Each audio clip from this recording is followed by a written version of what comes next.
সম্মানিত ভাইরা, আমরা কাতারবদ্ধভাবে দাঁড়ায় যাই। কাতারবদ্ধভাবে দাঁড়ায় যাই। আমাদের নির্দিষ্ট সময়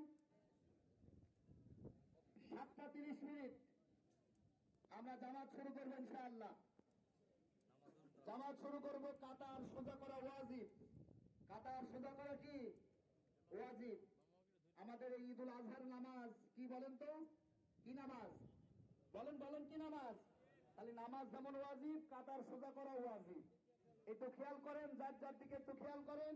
কাতার এখনো বাঁকা আছে ভাই, কাতার এখনো বাঁকা আছে। কাতারটা সোজা করি আমরা।